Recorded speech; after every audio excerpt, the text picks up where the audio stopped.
Good evening, everybody, and thank you so much for tuning in.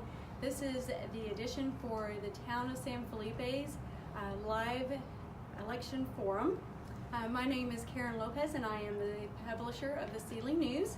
And we want to, before we get started on introducing our candidates, I would like to say thank you to my staff. They've worked so hard the last couple of days and staying late with us and making sure that the information is out there so that you can vote the way you feel. And also I would like to give a shout out to our page designer, Victoria Parker, won first place in a contest recently. We had several requests from the community to do the live forum, so we appreciate everyone that is our readers and wants change and wants difference in our community and is very verbal about it. So we appreciate your calls and your emails and requesting the live forums. So starting from here from the side, Mr. Skovanik, if you will just give us a short introduction of yourself. Okay, my name is Michael Skovanik, and first thing I like to say is thank you for the Sealy News for even having this opportunity to converse with the public as a candidate forum type situation, and to better inform the people. So, thank y'all for giving us an opportunity.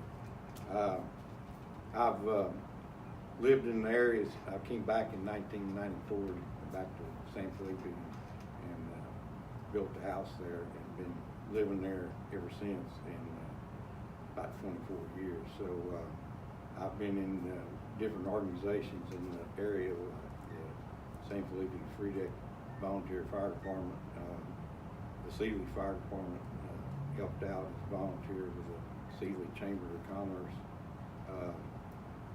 do a lot of things for Peggy and different odds and take the groups around and show them the awesome county. Been in politics somewhat. I was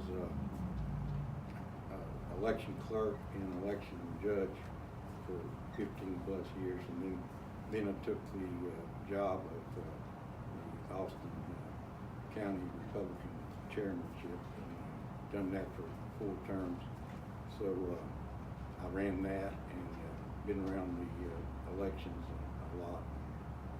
So that's I am single and living in San Felipe. So thank you. Thank you for that. And Miss Kelly. Hi, I'm Cynthia Kelly. I live in San Felipe, and we have a cattle ranch there, and we have Jersey cattle. So I have taken on the role of living in the country life and loving it. I'm very excited about this election. It's a great opportunity to be able to be in this kind of a forum and speak to the citizens. We appreciate that opportunity in our town. I've been in bookkeeping all my adult life, managed medical practices, and now I do bookkeeping for a few clients around Austin County. So my bookkeeping qualifications have come in handy working on city council. Thank you for that. Mr. Upfield? I live in San Felipe. I've actually lived in the town of San Felipe for 10 years, coming up 11. Before that, we lived in Brookshire. Basically, been in the motorcycle industry ever since I left school in '60. Worked with multi-million-dollar race teams where a motorcycle that were going to blow up or crash or win with that day, back then, $250,000. Nowadays are over $1 million. Had a lot of responsibility with it. Worked with some very famous motorcycle racers, some from America, some from Europe. One particular one in UK, won the World Championship twice. Raced myself for many years, for 19 years, off-road. Probably 10 years too long, but enjoyed it. Still involved with motorcycles, vintage. My son actually owns the business that we run here. restorations on vintage motorcycles, and some of them, you know, I've got $100,000, or he has got $100,000 motorcycle and sitting in there now that we're working on. We get work from all over the country. I know he's very well respected, and I go down there and help him just to keep things going, answer the phone, deal with customers. I think I'm pretty personable. Try to be patient. Living here this long and hearing about the town before we actually moved here, that's why I'm running for council. I think we need a change to make it better for everybody, not just me. You know, or my son, of course, you know, that's it. Been married to the wife for 51 years now. Intend to stay that way. So I think we're pretty stable, like it here, but it does need some changes, and appreciate the chance to sit here and talk and let people know. Thank you for that. So the first question, and it'll be directed to Ms. Kelly, and then we'll go around the room. If elected, what steps would you take to put your town on a firmer financial footing? I think at this point we need to continue to pursue grants and other funding, encourage a sales tax producing businesses along the I-10 corridor. That's where we get the majority of our tax revenue. That's vitally important to continuing the town's progress. I would reduce wasteful spending by eliminating unnecessary expenditures, properly manage our purchases, make sure that we're using our money wisely, eliminate the late fees and the unnecessary overtime. All of those things cost the taxpayers a great deal of money. We need to be penny wise. We don't have a lot of income that comes in because we're a tiny little town, and we need to make sure that we spend all of it as best we can. Thank you. Mr. Utfield, the same question to you. I guess basically I'm thinking the same thing. Get some companies along the front there that are gonna make it better. Yes, sales tax, but I'd love to see somebody like HEB or something on that front. Maybe a Lowe's or Home Depot. It makes life easier for local people. I haven't got to go to Katy or Columbus or even farther, you know, Brenham. I know I've done it when we were remodeling the house and having to go to Katy every time. Hopefully we can get somebody along here. But I think some of the problem is at the moment, nobody wants to deal with the town. And I heard that before I moved in here, and it's still the same, unfortunately. There's been no change. You know, as far as spending money, yeah, we need to cut it back, but I also think we need to stop taking money or applying for money for what I call frivolous things. You know, the last deal, you know, $200 and something thousand to build a centre that we're now paying for. I think it's ridiculous. Yes, if we want a centre, if the people want a centre, let's build one, but let's build it realistically with the money we got coming in, not keep borrowing. That's never going to fix a problem. We're just going to go deeper and deeper in debt. So that's my take on it. Thank you. Mr. Skrbonek? I'm going to have it You're down gonna get it before right. the end. I'll have it down. I'll answer this short and sweet. I think a forensic audit should be applied, and it should be done, and it'll show us where the spending is being, where the money is being spent, and then if there's any way we can cut expenditures, and then it would give us a more of a, I would say, to go to the future on a sound basis, and from then on, then we can expand from that. Thank you. Thank you. And Mr. Utfield, you'll start with this question. how do you plan on involving your residents in the decision-making process with your town if you're elected?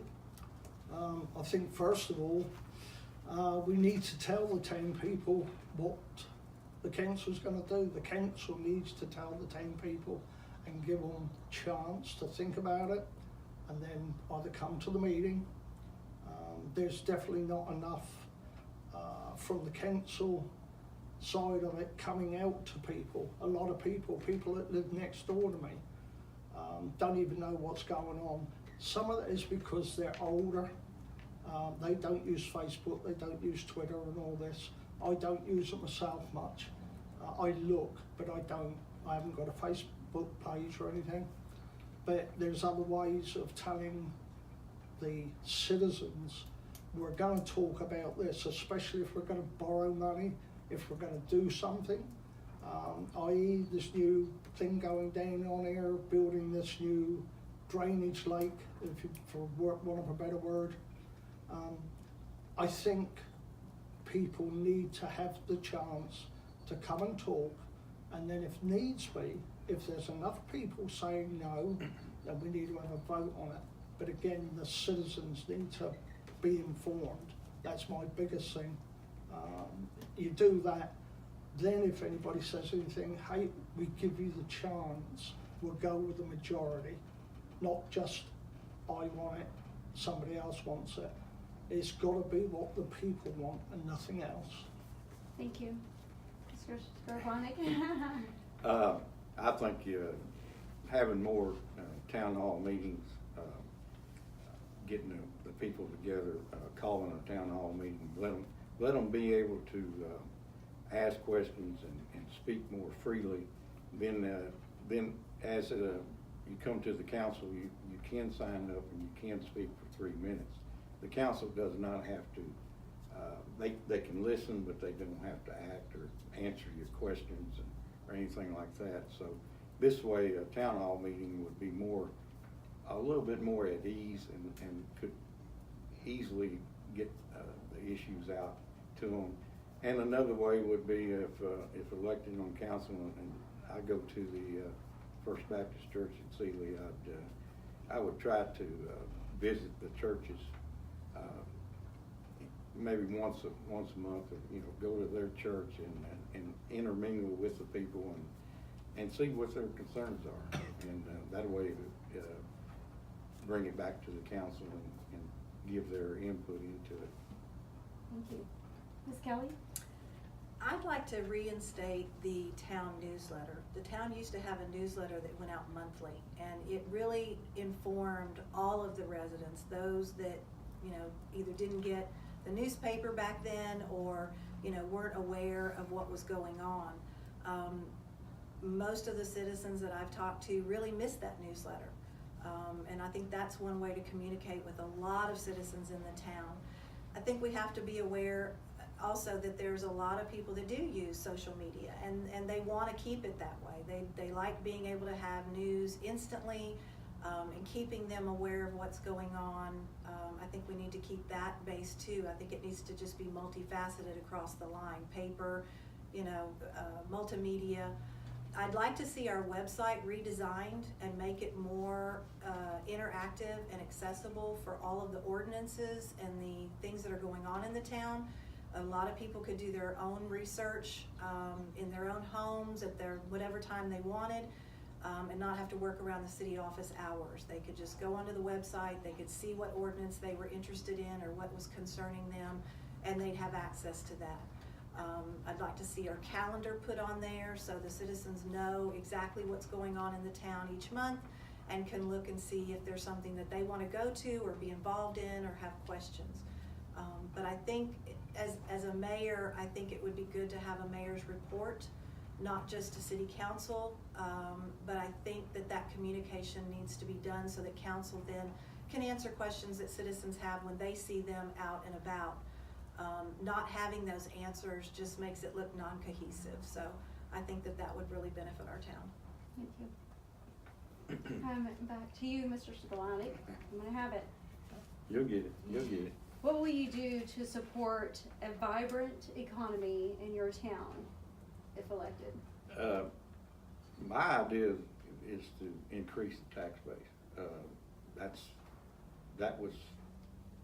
It's something that could be done real easy by developing more of the commercial on the I-10 corridor. That's where everybody would want to go there with commercial business. The traffic on the freeway, it would be more vibrant, and then it would bring revenue to the city. And by increasing the tax base there, it could be unlimited. The sky's the limit. As you go into town, 1458 is, to me, is considered commercial. The on each side of it. That could also be, developed and be more tax base for the city. But then as the people move in and they're living there, the rest would be residential, and it could stay residential and be more a quiet town, but then still have that tax base. And that's what I think. By increasing the tax base, it's definitely going to be a plus for us. Thank you. Thank you. Ms. Kelly? I'd like to pursue an organized, managed economic development along the I-10 corridor. That's, like I said before, that is the majority of our income comes from sales tax. I think we need to be mindful about what businesses we bring into the town. Do they benefit the community? Is it something that the town wants? Is it something that is going to make a difference in this area, at this end of the county? And I think you can only do that by having a managed program and not just randomly, go out and just market it to anybody and everybody. I'd like to promote more of our town's history. I think it's lost in the shuffle. People that I've interacted with all over the state at my TML meetings, I say I'm from San Felipe, and where is that? We're not doing a good enough job about promoting our town and our history. We're on the right track with our beautiful museum, but I think we could do a lot more. We have yearly events that people don't really even know about anymore. They've been lost over the years. And we need to bring that back. We need to bring people for different events into the town and promote our history. I'd like to encourage more people to use the companies that are in San Felipe.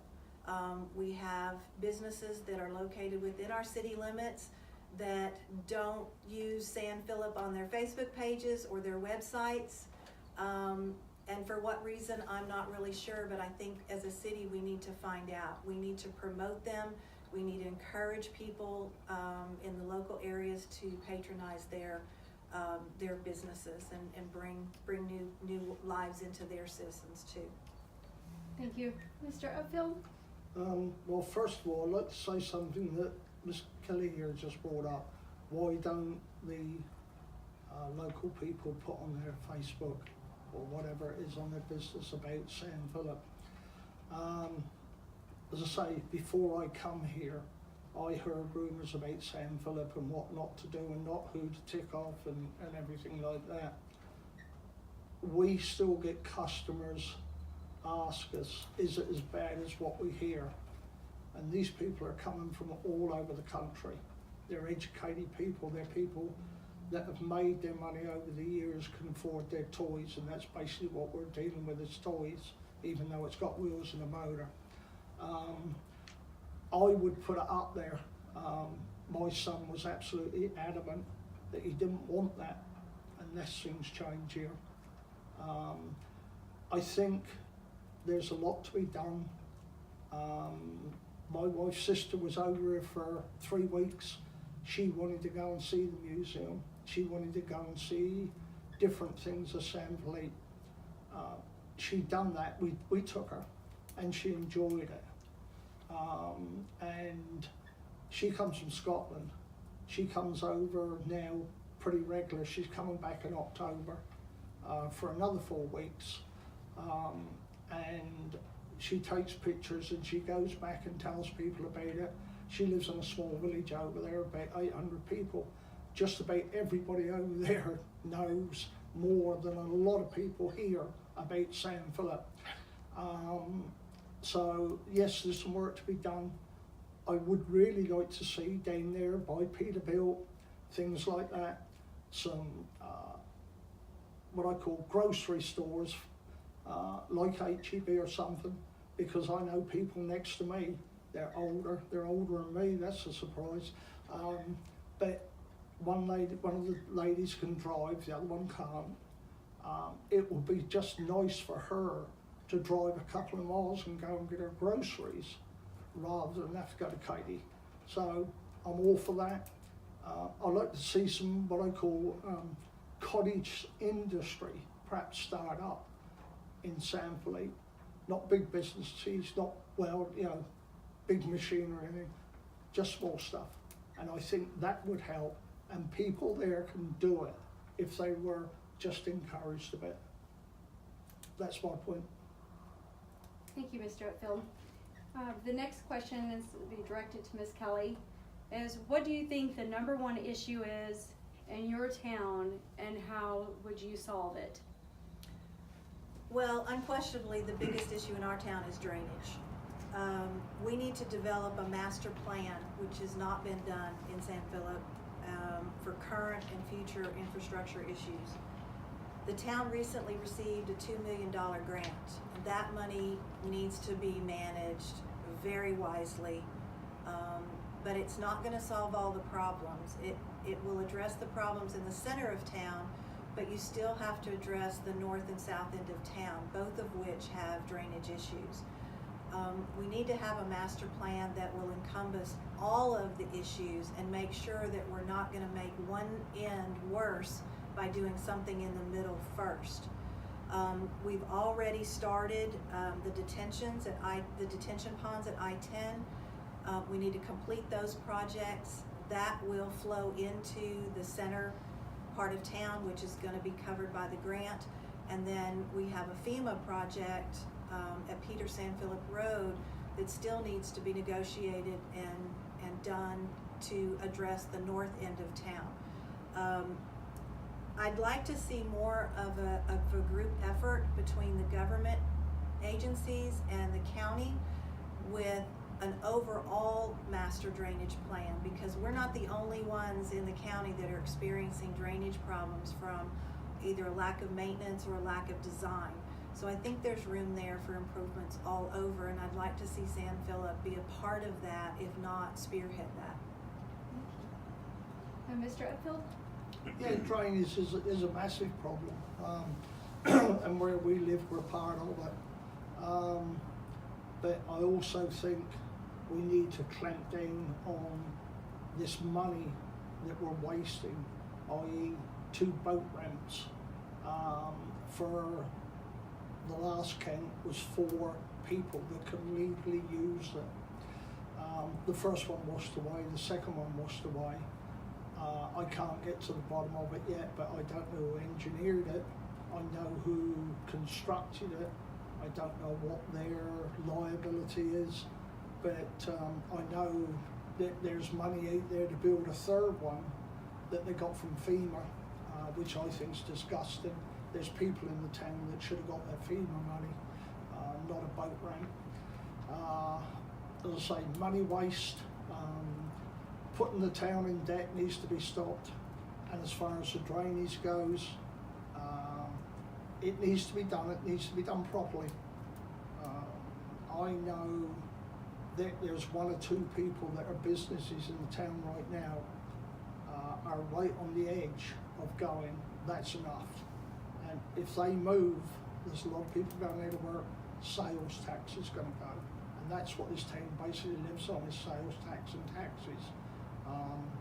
So I think it's important to do that. Why the county's not involved, I don't know for sure, but talking to a former commissioner, he got fed up with talking to the town. So I can see why nobody else wants to deal with it when he was the commissioner for the town. we've had opportunities before to have help, and basically it's been chased away, is what I understand. They had no reason to lie to me. They're straight people, but you know, let's get it fixed and have people responsible do it. Not like down on Alvin Street where we had a culvert moved, turned sideways across the street. It's still like a dirt track down there. And it's not fixed anything, it's not going to fix anything. Again, that was one person basically made that decision to use that company and do it. I'd like to know for what reason you want a culvert turning east-west when the water runs north-south. That's me. Thank you, Mr. Upfield. Mr. Skrabonic, what do you think is the biggest issue and what is your solution for it? Well, this is, as long as I've lived here, I've always heard people talking down at Tony's and coffee. When the growth comes, we'll deal with it. And Katy area is growing tremendously. And then I grew up around here, been around here for a long time. Fulshire was a small little town, basically just like San Felipe. That's, in 5 years, they went from being a small town to having a large police force, a paid fire department doing it. They just went, boom. Well, they're not that far away from us. And as people over there retire and new people move in, they're going to be coming out this way. And I've always was under the impression that you can't stop the growth, but you can sure control it. And I think our town needs more city ordinances to control this growth that's going to come in here, make it where the commercial stays in the commercial district, the residential stays more residential. It's more pleasant to live here, and plus to have the commercial business to help with the tax base. But it's got to be controlled, and if we do not do things right now, before long we will be overrun, and then it'll be too late. But the ordinances, putting sound ordinances on the books, and making sure that they're enforced, and making sure things are done that way, I think we'd have San Felipe could end up be the River Oaks of Austin County.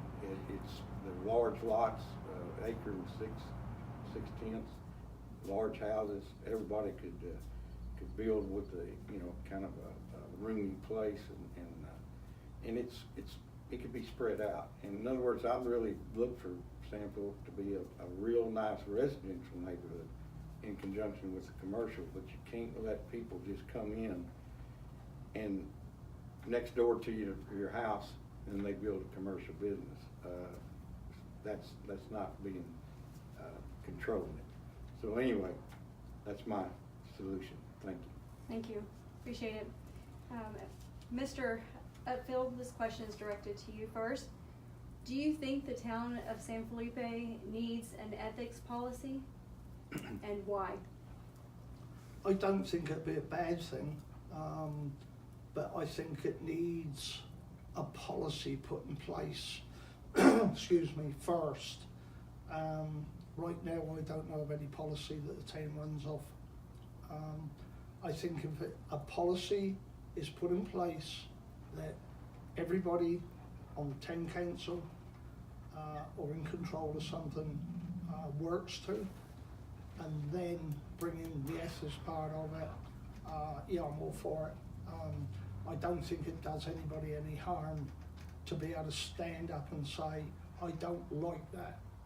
And I see right now, especially with the older folk down here, that they're almost frightened to say anything. You know, of course I'm younger, come from a different part of the world. It type of annoys me.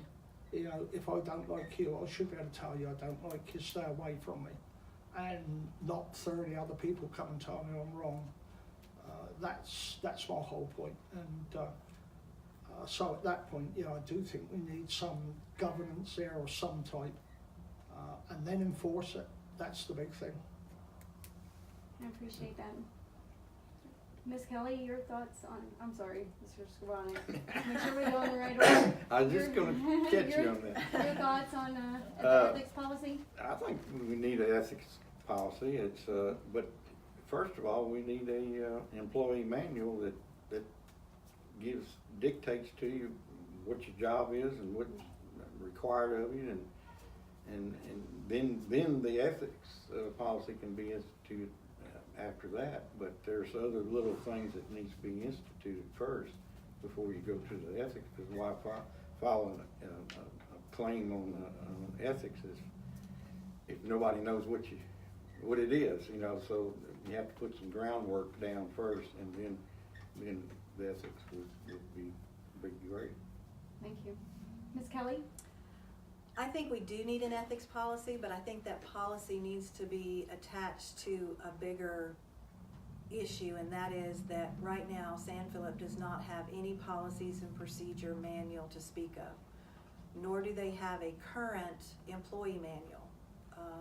And I think all of those things are vitally important to making sure that people are held accountable for their jobs, that citizens know what the responsibilities are.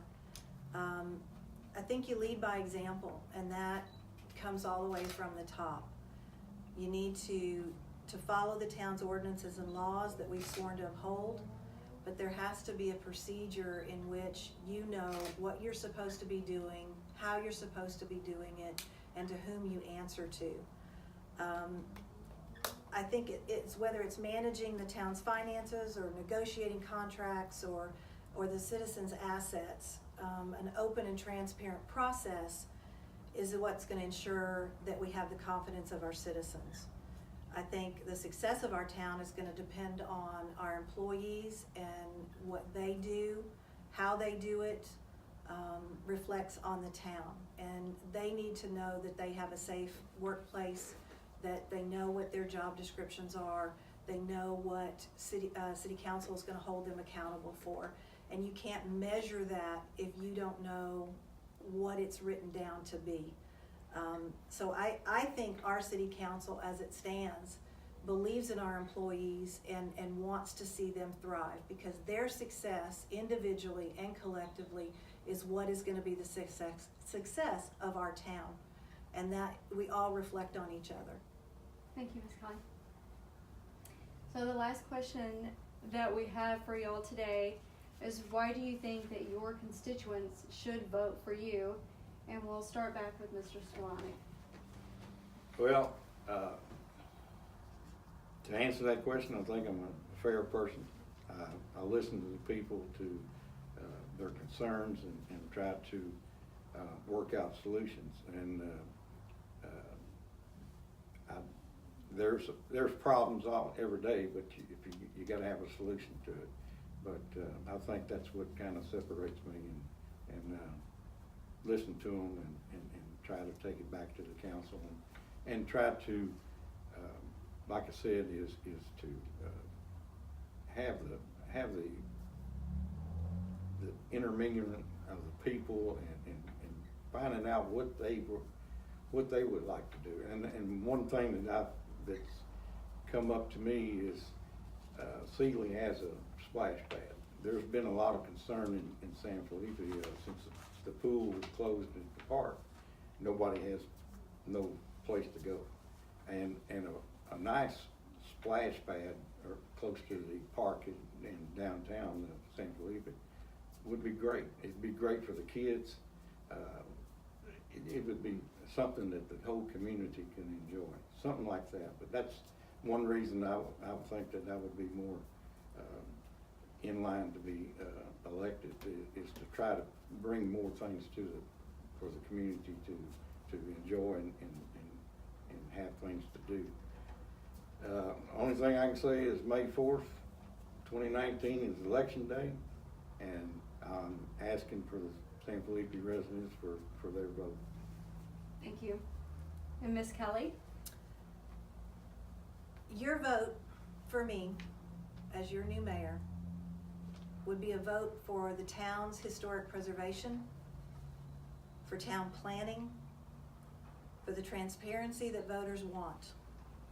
I will continue to work with town council to provide the accessibility and responsiveness that the people want. I'll continue to research the laws, the codes, and ways to improve our town services. I'd like to work with the local and county officials to ensure that San Felipe does not get left by the wayside. I would like to bring the unity back to our community and the town back to its residents. May 4th, I am asking for your vote to be your new mayor. Thank you. Thank you, Ms. Kelly. And Mr. Upfield, why should your constituents vote for you? Well, I've been around a bit, worked with a lot of money, worked with a lot of people. I like to think I'll get on very well with my neighbours. I treat them as friends, not just as neighbours. I have no family tie to anybody on the council now or ever back, and I'm probably not going to. I know my wife's not interested in running, and I know my son's not at the moment. They're my only family here, so I have no, I don't know what you call it, responsibility, and I've sat there and watched meetings for the last 10 years, and I think there's been some good people up there, but when it comes to saying no sometimes, they haven't done it, and I believe that's because they're so close-knit to one another. They don't want to upset one another. If I do get on the council, if I'm lucky enough, I know Ms. Kelly, Ms. Stenevik up here, I know others. If I don't think is right for the people as a whole, I don't mind saying no. I'm not just going to sit there and say yes to everything. And you know, that's why I would like to get up there so that people can see that there's somebody that isn't going to have to sit and look at somebody across Thanksgiving lunch or dinner going, well, you didn't vote for me, you're not coming. That doesn't affect me. So, you know, I'm there. I would like to get on there. I think I can help the town. I know there's an opportunity to bring in a business that will bring money into the town. And I think if we can get Miss Cynthia here on as the mayor, and myself and Michael, I think we can straighten out. It will bring work in, it will bring money in, and I think that's important. You know, I do believe that we need somebody different. As I say, I see things, and a lot of it is to do with money, and it doesn't work out when you look at it. But yeah, I'd like to get your vote. Thank you. Thank you. We appreciate everyone tuning in tonight and taking their time to listen to us. We appreciate all the candidates coming by and the candidates that could not be here that sent in their forum questions that ran in the newspaper this week. Also, just remember your vote does count. So go out and vote on Saturday, May the 4th. That's coming up soon. And also watch for updates on the Sealy News. We will have updates on Facebook, Twitter, on Instagram, and of course in the newspaper and on our website. So thanks again and have a great evening.